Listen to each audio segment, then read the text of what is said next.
आज स्टोरी भारत की बहुत ही खूबसूरत जानी मानी फिल्म एक्ट्रेस मधुबाला की। बात उन दिनों की है जब जुल्फ़िकार अली भुट्टो मुंबई के वर्ली में अपनी एक बहुत ही शानदार कोठी में रहा करते थे।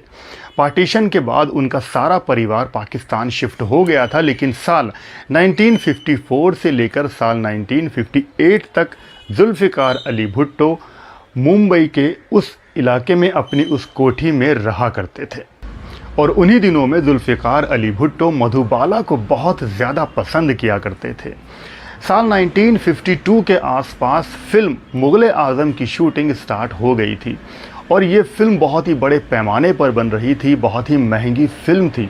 तो जब इस फिल्म की शूटिंग होती थी तो भारत के ही नहीं बल्कि दुनिया की बड़ी बड़ी हस्तियां इस फिल्म की शूटिंग को देखने आया करते थे, जैसे कि फैज़ अहमद फैज़, चीन के प्रधानमंत्री चू इन लॉय और जुल्फ़िकार अली भुट्टो।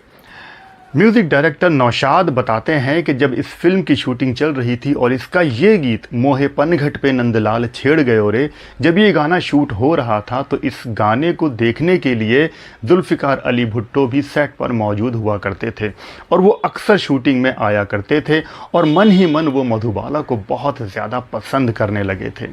आलम ये हो गया था कि एक बार फिल्म की शूटिंग के वक्त जब लंच का टाइम हुआ तो जुल्फ़िकार अली भुट्टो भी उस लंच का हिस्सा बने और तब उन्होंने मधुबाला से लंच के दौरान ये कह दिया कि वो उनसे शादी करना चाहते हैं। ये बात सुनकर मधुबाला एक कहकहा लगाकर हंसी और बहुत ज़ोर से हंसती रहीं।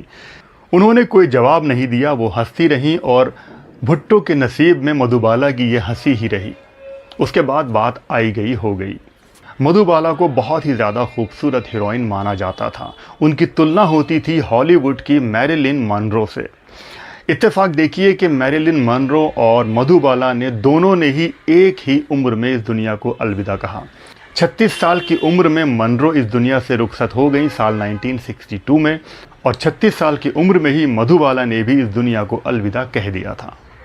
ये बात भी सच है कि मधुबाला टाइम की बहुत पंक्चुअल थी। वो शूटिंग पर अक्सर प्रोड्यूसर और डायरेक्टर से पहले पहुंच जाया करती थी। फिल्म डायरेक्टर केदार शर्मा बताते हैं कि मधुबाला की ये खासियत थी कि वो बहुत ही वेल बिहेव थी, बहुत ही अच्छा व्यवहार किया करती थी अपने सभी साथी कलाकारों के साथ। उनको उर्दू और पाश्तो बहुत अच्छे से आती थी, लेकिन अंग्रेज़ी उनको बिल्कुल भी नहीं आती थी। तब उन्होंने इंग्लिश टीचर को रखा था जिसका नाम था सुशीला रानी पटेल और कहा जाता है कि मधुबाला ने 3 महीने में ही फर्राटेदार इंग्लिश बोलनी, लिखनी और समझनी सीख ली थी। ये उनका टैलेंट था। मधुबाला मेकअप भी बहुत कम किया करती थी। उनके करियर की आखिरी फिल्म रही थी मुग़ल आज़म, जो कि बहुत बड़ी ब्लॉकबस्टर रही थी। इस फिल्म को बनने में पूरे 8 साल लग गए थे। साल 1960 में ये फिल्म रिलीज़ हुई थी। इस फिल्म का एक सीन था जहाँ पर दिलीप कुमार मधुबाला के होंठों पर एक पंख लहराते हैं। ये बहुत ही रोमांटिक सीन था और कहा जाता है कि इस सीन को करते वक्त मधुबाला और दिलीप कुमार दोनों में काफ़ी तगड़ी लड़ाई चल रही थी। दोनों एक दूसरे को पसंद नहीं करते थे, बात भी नहीं करते थे, लेकिन उसके बावजूद इस सीन को इस तरह से दोनों ने फिल्माया है कि लगता है कि दोनों में बहुत ज़्यादा प्यार था। फिल्म मुग़ल आज़म की शूटिंग के वक्त दिलीप कुमार ने मधुबाला को एक ज़ोरदार थप्पड़ भी जड़ दिया था। कहा जाता है कि ये फिल्म की स्क्रिप्ट का हिस्सा था, लेकिन थप्पड़ इतना ज़ोरदार था कि सेट पर सन्नाटा हो गया था। उसके बाद के आसिफ मधुबाला को एक तरफ लेकर गए और उनसे कहा कि ये थप्पड़ दर्शाता है कि दिलीप कुमार आज भी तुमसे बहुत ज़्यादा प्यार करते हैं, तुम इसको गलत तरीके से मत लेना। उन्होंने मधुबाला को किसी तरह से दिलासा दिया था। मधुबाला का असली नाम था मुमताज़ और उनके पिता का नाम था अताउल्लाह खान। उसके बाद मधुबाला ने किशोर कुमार से शादी कर ली थी और फिर जब दिलीप कुमार ने सायरा बानो से शादी की थी तब मीना कुमारी दिलीप कुमार के पास आई थी और उनसे कहा था कि मधुबाला उनसे मिलना चाहती हैं। तब दिलीप कुमार मधुबाला के पास गए थे। मधुबाला उन दिनों में काफ़ी बीमार थीं।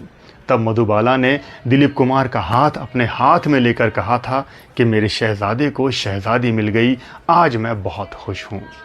मधुबाला के दिल में छेद था और उनका ट्रीटमेंट चल रहा था।